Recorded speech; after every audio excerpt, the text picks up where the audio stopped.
having a life scholarship and being able to afford to go to college made me feel inspired to go. When I got a life scholarship, it was such a relief. I knew that I wanted to have an impact. Having a life scholarship through the SC Education Lottery was huge. It gave me the opportunity to make that impact right here at home. The South Carolina Education Lottery. A better you, a better us, a better South Carolina. Visit sceducationlottery.com/betteryou. We interrupt this program to bring you an important Wayfair message. Wayfair's got style tips for every home. This is Nicole Byer, helping you make those rooms flyer. Today's style tip: when it comes to making a statement, treat bold patterns like neutrals. Go wild! Like an untamed animal print area rug under a rustic farmhouse table from Wayfair.com.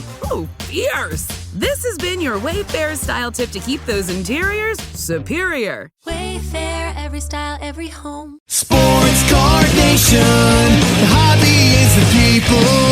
Weekly news and interviews, it's your number one source. Sports Card Nation, the hobby is the people. Sports Card Nation.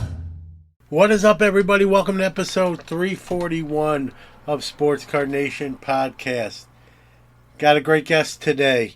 It's been a little bit. He's been on the show before. I'm glad to call him a friend. Right? I love people who share that passion, right? And that's many of us that share the passion of the hobby. But people who really care. Sometimes you really can tell when someone really cares. I feel I kind of check that box. And the gentleman on today's episode for sure checks that box. And he's passionate, and especially about one thing, right? Rookie card rules. And I probably don't even have to say his name now.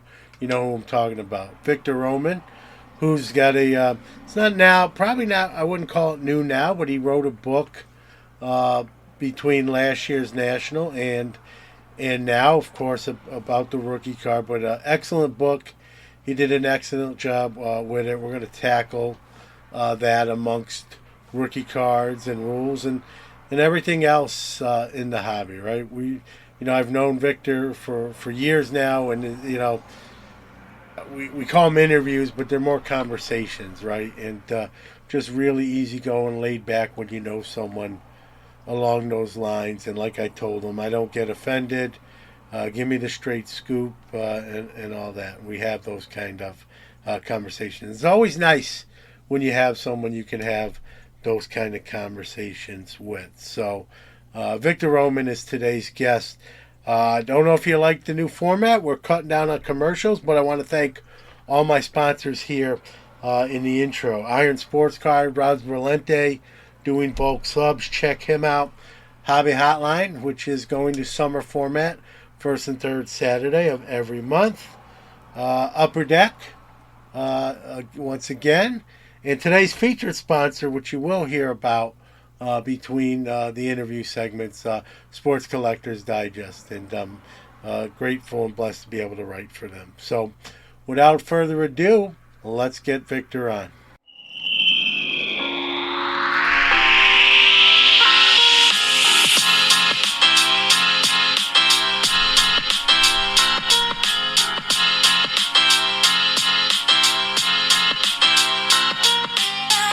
Always happy to talk to my next guest here on Sports Card Nation.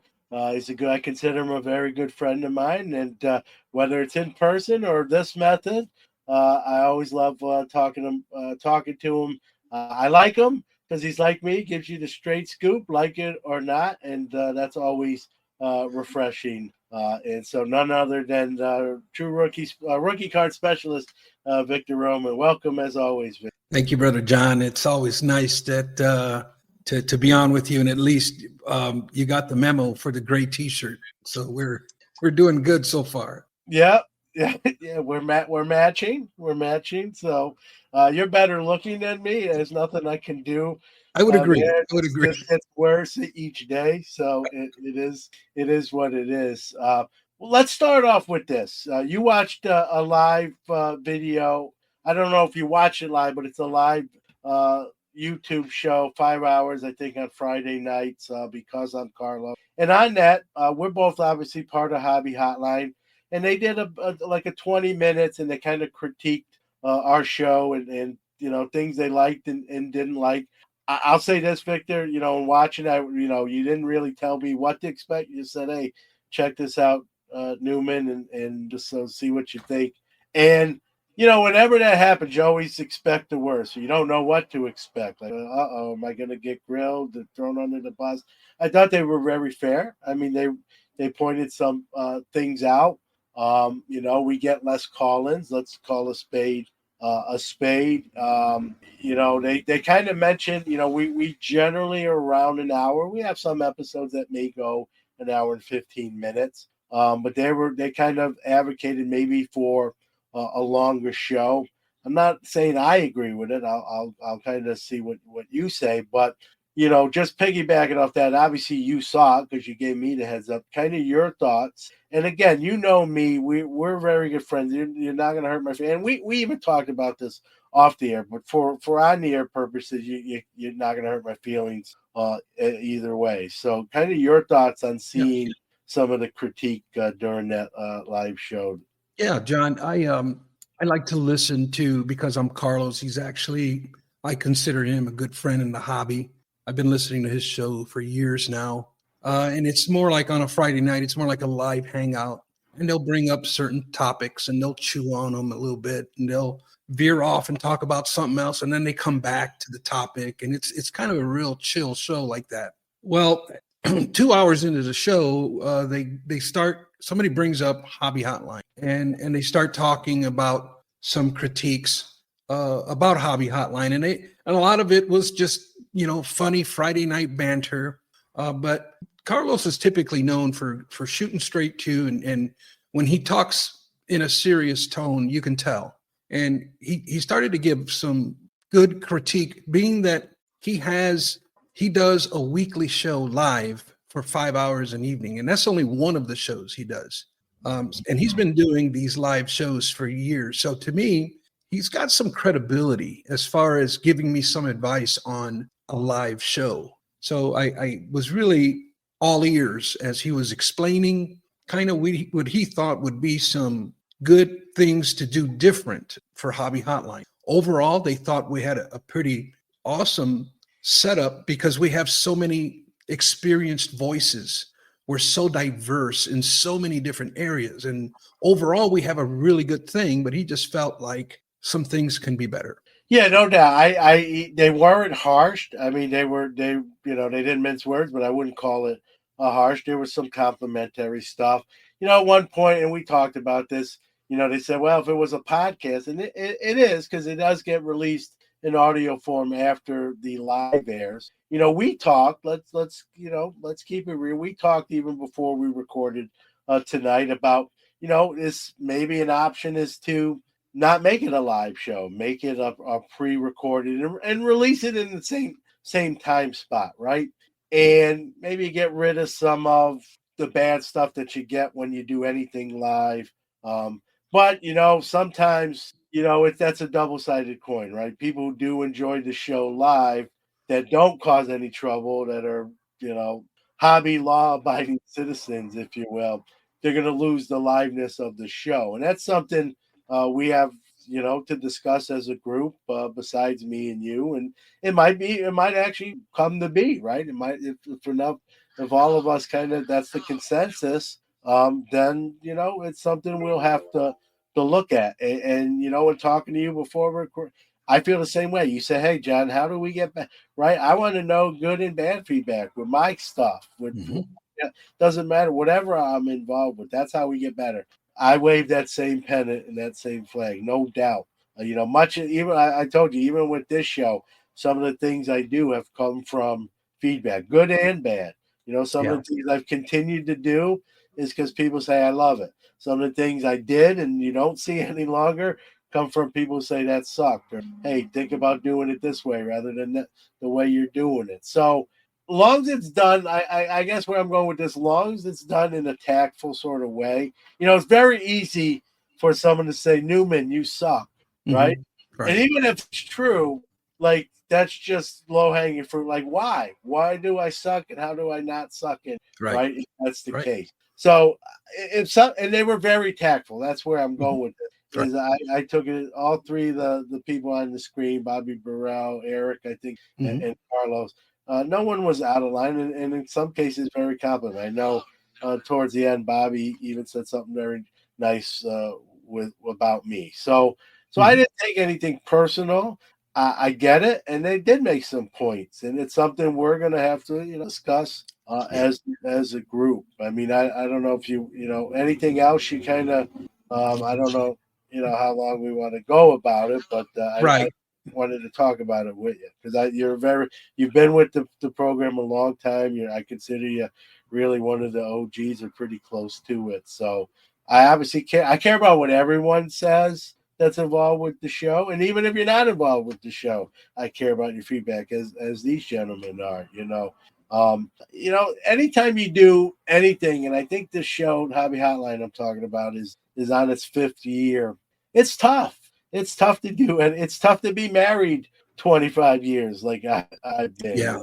And 5 years of content creation, that's a long time. Look at how many shows are on the side of the road and have stopped, and and it's tough. And so I'm open to my door. You know this. I've said this to you. My door is always open. Yeah, and I think the other complexity, you would think that because we have so many people on the roster that it wouldn't be a problem filling spots, but filling a live spot on a Saturday morning, early afternoon, especially in the summer, it's extremely difficult. I don't care how many people you got in the roster. Everybody's got something going on Friday morning or Saturday morning. Yeah. But in that is the complexity of paying attention to the chat, covering today's topics, all within an hour time slot or hour and 15. I know you don't care about going over, but a lot of us. I have no life. I'll stay on there. Right.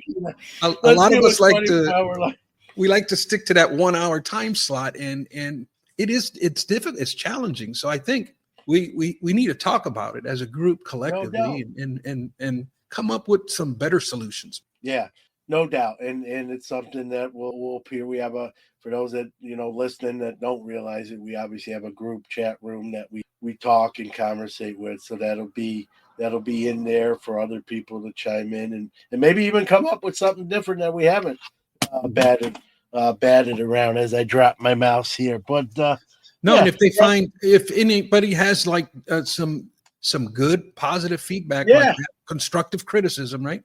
Reach out to me or reach out to John, and we'll. Yeah, even if you're listening to this program and you're just familiar with Hobby Hotline, you know what I mean? I'm not, I'll speak for you here, Victor. I'm not gonna bite anyone's head off as long as they're respectful. You can even say, John, I don't like when you do this, or I don't like when you do that, right? I like when you drop your mouse, John. Yeah, well, listen, butterfingers. But better. I could drop a lot of worse things than my mouse. Yeah, I'm thinking at that. But so I don't take that stuff personal. I'm not perfect. I never claimed to be, right. And that's how we get better. But I will say this, and we'll kind of close out this sort of segment for tonight. This recording. I look at the show, like I said, it's been about 5 years. I don't know exactly. It's been about 5 years. We've had over 30 different people, either current members or former members. It's almost like I was telling you before we recorded. I almost is like Saturday night. It's almost like Saturday morning live, but it's almost like Saturday Night Live when you get new cast members, people leave, people come aboard.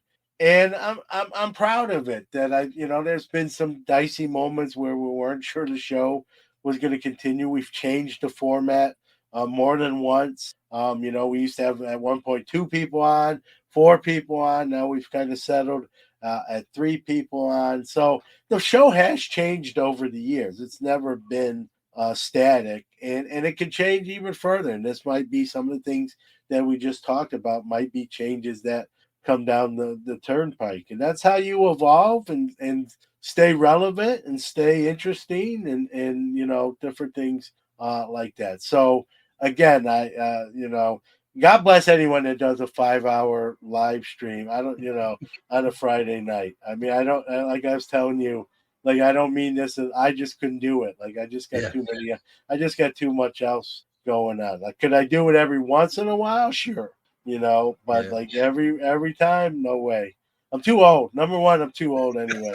I would literally fall asleep at some point during that. Like, if it was me, you, and another guy, somebody would be like, "John, wake up, dude! Like, come 5 on, hours. man." That's just warming up for Carlos. He's a pro. He's a pro. What can I say? Yeah. But hey, I appreciate the feedback. I know you feel the same way. And like you said, whether you want to reach out to Victor, myself, we're not gonna bite your head off. Even if we don't agree, we would, we might agree to disagree, or we might say, you know what? Never thought of that. That's kind of interesting. I kind of like that. You don't know unless you try or mention it. So for sure. So I appreciate you also giving me the head. You didn't know that was coming, right? You just happened to be watching. I didn't. Yeah. I usually listen to them on a Friday night as I'm putzing around doing eBay listings or something, and I'll have them on the background. Next thing I know, they're talking about Hobby Hotline, and I'm going, okay.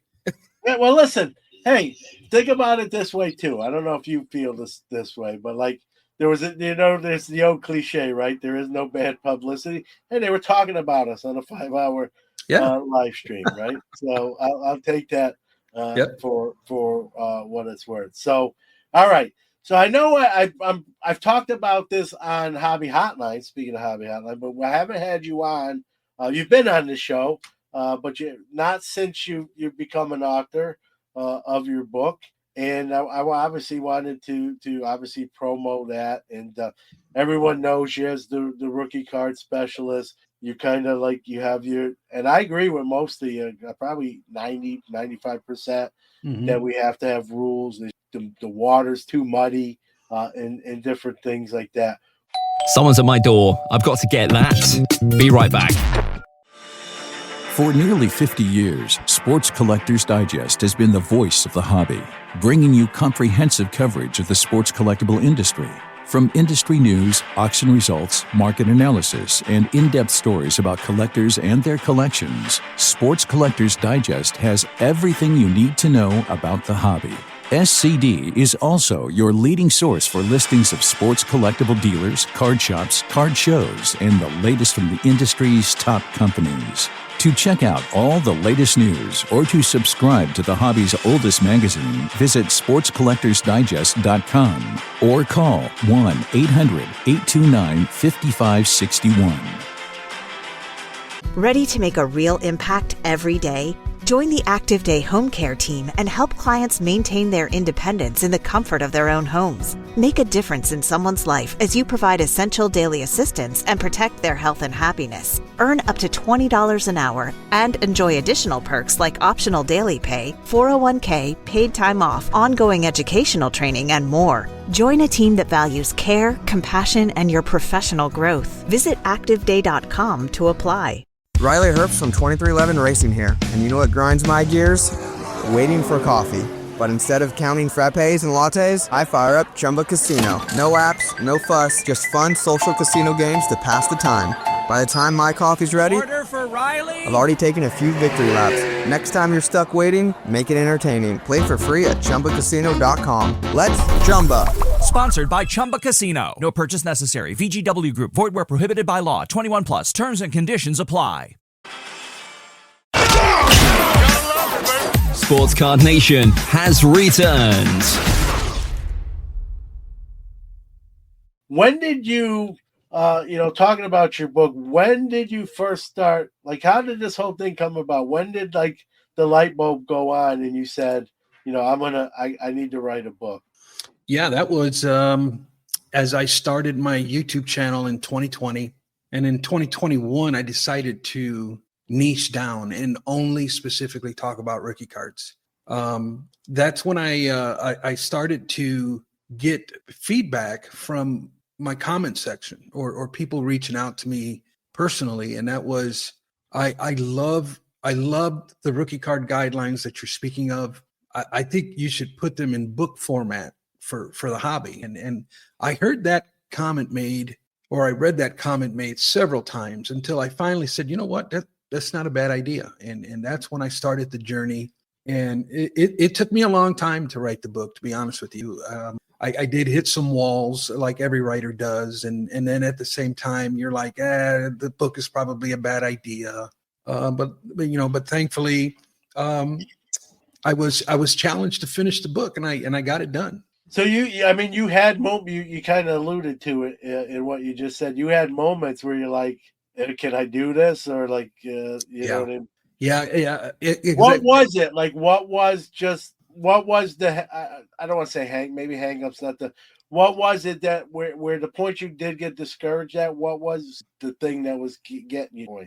Well, it's one of them things where it's like a writer's block that happens to a lot of writers. And this is my first book. I've never written a book, so I'm not like a professional at this. I'm kind of learning as I'm doing it, but it's just one of them things where you work at it and you put your thoughts down and you're developing this book. But then I got to like chapter 6 and I didn't know where to go next with it. So what I'm doing, I'm waiting for some new research, or I'm waiting for some inspiration to kind of write chapter 7.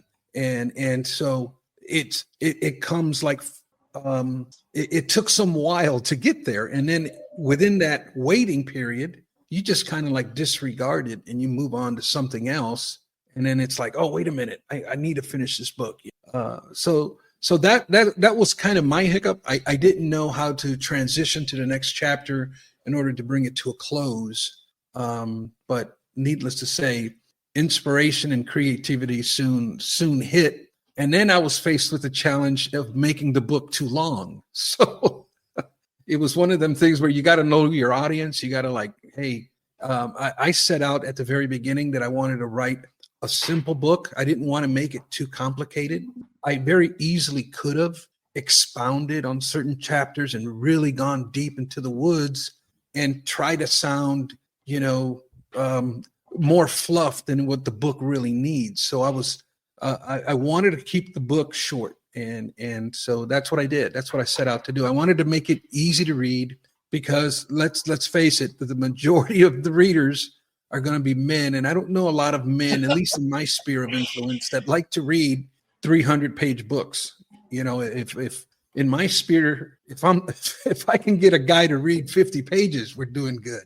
That was the goal since the beginning. Make it impactful, make it short, and move on. I've had other authors on the show, Victor, and I've had them tell me, like, what you see the final book, I didn't write it in that order. Like, I didn't write it. I wrote it, but it didn't. The final, what you see is me putting it together in final order, but I didn't write it in that fashion. Can the same be said with your book, or is what you see the kind of the order you wrote it? I think the first half of the book, it was more like, because I have been writing and speaking about this topic since 2016. So it's like my rookie card system per se that I've created. It's something that I was just putting it all in book form, in organized form. So that half of it was pretty quick. But the second half, I would say, I was kind of like, I'm writing a chapter, but it's really chapter 8, and I haven't really done chapter 7 yet. So in that aspect, I would say I was bouncing around a little bit on. And I don't mean that in a negative. I think sometimes that's the best work is when there's a thought, like you talk about writer's block, right? Yeah. But then when you break that block and you have something, it may not be the next chapter. You may be a couple chapters ahead, but that idea pops in, that light bulb goes on, and you want to get that down, that thought. Yep. So nothing wrong with that. And that's what that's why I asked you, because some of the other authors I've had on have specifically said that. Like, I hit a wall and I didn't write the next chapter. I wrote the third chapter after the chapter I got stuck on. And then the other two kind of filled in, themselves after that. So I think there's something to be said about that. Not just the book, but, when we talk about rookie cards and the rules, it's a hot button topic, right? People take it personal. People get very vitriol about it.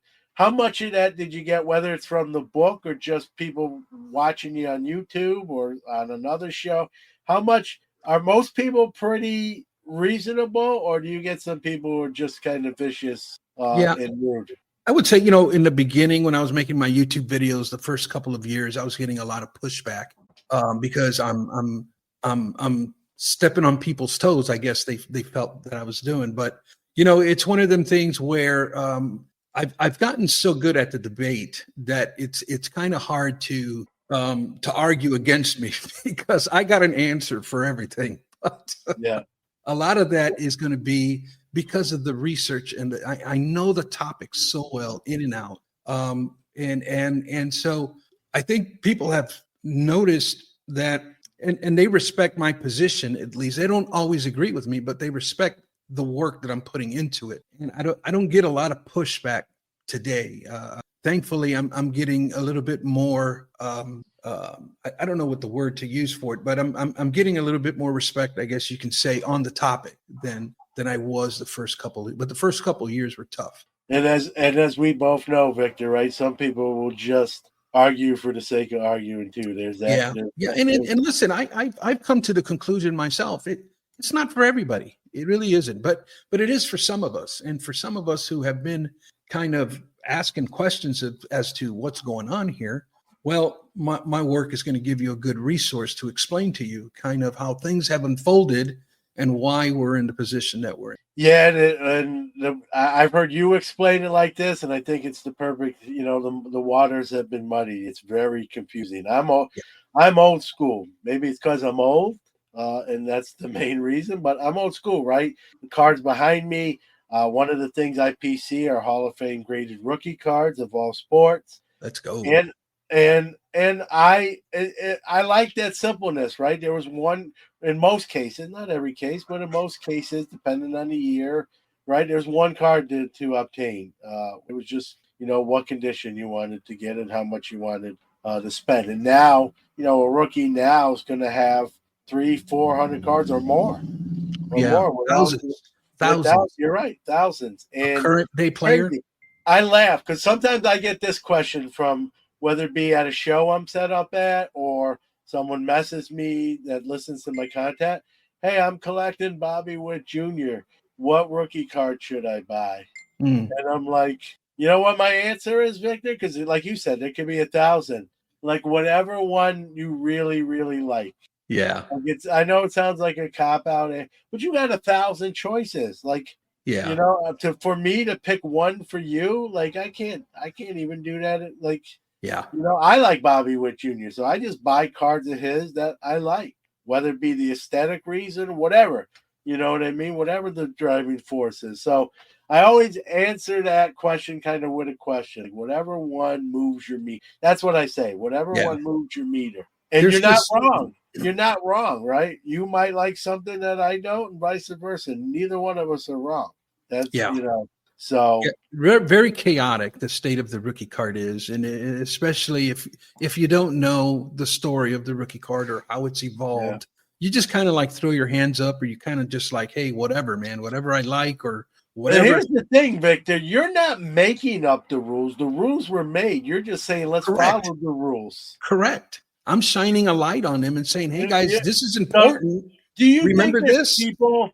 Let me ask you this, and this is your opinion, unless you can answer like where do you think people think this is like a rule you're making up? You woke up one day, or do you know most people know that this is an actual like league and player association agreement at one point, or do they think like Victor woke up and thinks he's the hobby president and makes the new rookie? I bet you there's some people who don't even know these are based on actual agreements. That's how come that kind of verbiage is always coming out of my mouth. And I explain at least every other video. I'm explaining, guys, this isn't something I made up. There have always been rookie card rules in the Beckett magazines. Now, yes, they're a little outdated. They need to be freshened up. But at the same time, there's a legal side of it, and that's when the Players Association came in 2006. And all I'm doing is I'm kind of merging the two, marrying the two, and creating like a hybrid version of a modern day rookie card guidelines and best practices. It's nothing that I've created. It's just something that I'm implementing. And that kind of verbiage is constantly. Yeah. Have you ever had someone just really just like, oh man, I've cross gotten the line into and just be rude? Like, it's one thing to have a different opinion, but like just like really cross the line and like Oh, you're yeah. an idiot or you're Oh, stupid. multiple times, John. Multiple times. You're dealing with mindsets that we've had and ideologies that we've had, and they've been false, And when I come in and I'm messing with people's money, and they don't like my message, but I try to reason with them, and I try to make my case and smooth over those hard hearts, because there always has been rookie card debate, and it's a lot of it is because we have our own agendas, and so that's where I'm exposing that, and so that's where you get pushback. But I've kind of changed my approach, to be honest with you, on the advice of Dr. James Beckett, and he was one where it was like, Victor, you can't expect everybody to have a PhD in rookie cards. You have to meet us where we're at. You have to meet people where they're at, and you have to kind of not be so harsh around the edges, And then that's when I've kind of a couple years ago or so, I kind of changed my approach and kind of said, you know what, I started reflecting on what Dr. Beckett was telling me, and it was like, man, you know what? I think he's got a point. I'm getting a little too deep in the weeds, and I'm losing people. And then the way I'm presenting it, well, now I'm rubbing the fur in the opposite direction. And so I changed all of that in an effort so that my message can come across more friendly and more impactful. Yeah, well, you do, maybe because I agree with you, but even besides that, I think your approach is sensible. A lot of it's, to me, is common sense. Maybe it's because of the year I started in the hobby and the way things were. But again, like we talked about, these rules exist. You're not making them up. I'm not making them up. They exist, and that sort of thing. I've seen today, John, to be honest with you, from a reputable source. I'm not even going to name names, but they wrote. It was an article, and they were saying the headline was. What's that rookie, Jake Gaglione? Is that his name? Jack Gaglione. Jack Gaglione's debut spikes his rookie card prices. He doesn't have any rookie cards, technically, legally. Oh, you're right. Well, listen, the last I knew, I might have missed a game or two. He was 1 for 18. So I actually like Jack Gaglione. I think he's going to be a good pro. Not off to a great start. I think they rushed him up a little bit, but that's a show for another day. But you're right. You're right. We have forsaken the rookie card guidelines of old, and the Players Association kind of took over, and we have slowly but very surely, subtly forgotten everything about them. And now there's a point to where there's a large mass of people that are so ignorant to the topic. And that's the older people like yourself and others, you've been around. And so you kind of know that these things do exist. But I talked to an ultra modern hobby collector, and some of them have these epiphany moments, like these big aha moments, that what I'm saying and teaching has enlightened them so much, and the veils have come off, and they're so thankful for the information. But yet I have all others that are like, nah, man, that's for old people, It doesn't matter. Hello. Yeah. Well, listen, let's be real. I like Bowman, but Bowman is one of the perpetrators of really muddying the waters, because they're producing card, it, and people listening to the show right now know it. And I get it, and I enjoy collecting some of them. I'm going to bash them on one hand and praise them. They're producing cards, 5 years before the player is going to make their step on a major league field for the first time. And so, and the hype is built, right? We know we got all these scouting services now where we hear about players so much earlier than traditionally years ago. And so the radars are up a lot sooner. And before a guy even makes the big leagues and makes his pro debut, there's 500 cards already made of him. Mm-hmm. You know what I mean? So it's so different than the hobby that I grew up with, and I still love the hobby, but it's just the landscape and the terrain is so different. And I do love Bowman, but let's be real. They're if there's a wanted poster for what happened, they're the number one on the FBI's most wanted list. When it comes to like ruining the rookie card. Listen, and listen, their name of their tagline, right, is "Home of the Rookie." Mm-hmm. Mm-hmm. But technically, they're not making rookie cards. I don't know if they're still using that, but yeah, for a long time they were the home of the rookie. Maybe you guilted into like taking it off. I really think that they should become more of. They should break away from MLB stuff, and they should just stick to they should become like a minor league or like a prospect type product only. Yeah. Almost like the product, like Topps does a minor league debut or the debut almost like along those lines. You know what I mean? Yeah. So I get it, and I like Bowman, but we got to keep it real, right? That's what the issue. Hope you enjoyed that conversation with Victor Roman. I know I did, and we're not done. That's only part one. Part two next episode. So if you enjoyed this week's episode, we hope you tune in next week as well. So we're going to hear from our Hobbies the People announcer and wrap up the show. Time for our Hobby is the People announcer of the week. This is Andy Friedman. Remember, the hobby is the people. If you'd like to be the Hobby is the People announcer of the week, do a WAV or MP3 file and send it to sportscardnationpc@gmail.com. Ryan Seacrest here. When you have a busy schedule, it's important to maximize your downtime. One of the best ways to do that is by going to ChumbaCasino.com. Chumba Casino has all your favorite social casino games like spin slots, bingo, and solitaire that you can play for free for a chance to redeem some serious prizes. So hop on to ChumbaCasino.com now and live the Chumba life. Sponsored by Chumba Casino. No purchase necessary. VGW Group. Void where prohibited by law. 21 plus. Terms and conditions apply. Drivers who switch and save with Progressive could save hundreds. With that kind of money, you could go big time on a fancy water bottle with ultra titanium alloy metal. You're not sure why you need all that. I mean, it just holds water. But you're getting it anyway. Because if you're hiking near an active volcano and you accidentally drop the bottle into molten lava, your water will still be icy cold.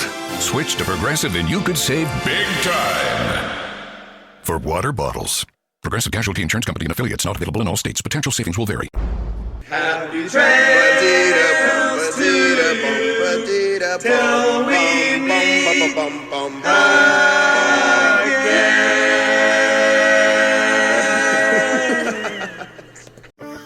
Having a life scholarship and being able to afford to go to college made me feel inspired to go. When I got a life scholarship, it was such a relief. I knew that I wanted to have an impact. Having a life scholarship through the SC Education Lottery was huge. It gave me the opportunity to make that impact right here at home. The South Carolina Education Lottery. A better you, a better us, a better South Carolina. Visit sceducationlottery.com/betteryou. Ryan Seacrest here. When you have a busy schedule, it's important to maximize your downtime. One of the best ways to do that is by going to ChumbaCasino.com. Chumba Casino has all your favorite social casino games like spin slots, bingo, and solitaire that you can play for free for a chance to redeem some serious prizes. So hop on to ChumbaCasino.com now and live the Chumba life. Sponsored by Chumba Casino. No purchase necessary. VGW Group. Void where prohibited by law. 21 plus. Terms and conditions apply.